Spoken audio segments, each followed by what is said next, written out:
Јавното обвинителство отвори предистражна постапка за председателот на државата Ѓорѓе Иванов. Се истражува дали шефот на државата ги пречекорил овластувањата со тоа што одби да ги потпише Законот за јазиците и договорот од Преспа. А предистражната постапка е отворена откако во обвинителството стигнале две анонимни кривични пријави, чии наводи сега се истражуваат. За таа цел веќе се побарани податоци и информации од Собранието на Република Македонија и од Кабинетот на председателот на Република Македонија за тоа кога се донесени одлуките во законодавниот дом, односно од кои причини не се потпишани од председателот Иванов, велат од јавното обвинителство. Од кабинетот на шефот на државата денеска молк за информацијата, додека пак од Собранието, од каде исто така се побарани информациите, посочуваат дека и за Законот за јазици и за договорот од Преспа, дека е побарана целокупната службена преписка со кабинетот на председателот за тоа како течела постапката по двата основи за кои сега се води предистражна постапка. Од Собранието посочуваат дека документацијата се подготвува и наскоро ќе биде доставена до обвинителството.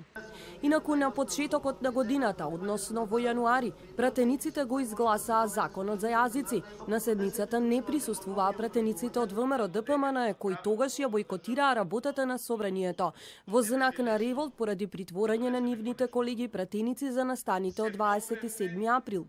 Председателот Иванов не го потпиша законот, пошто тој повторно се најде пред пратениците и беше изгласан во Собранието, а тогаш Никола Груевски се качи на собраниската говорница, каде што седеше председателот на Собранието Џафери и му го исклучи микрофонот, пошто дојде до вербален инцидент меѓу нив на што реагираше и собраниското обезбедување.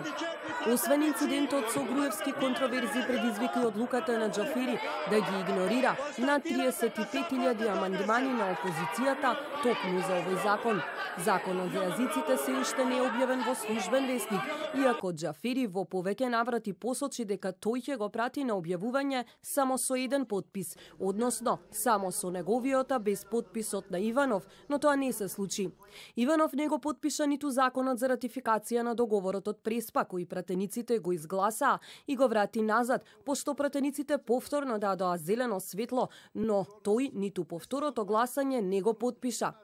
Шефот на државата за Законот за јазиците се правдаше дека нема намера да стави потпис бидејќи е противуставен и се носи со европско знаменце без за тоа да постои европска директива што налага усогласување на македонското со европското законодавство. Во однос на Законот за ратификација на договорот од Преспа, Иванов одби да го потпише со образложение дека за тоа постојат 5 причини, а една од нив укажувала дека токму самата спогодба е кривично дело и дека со неа земја се става во потчинета положба во однос на Грција.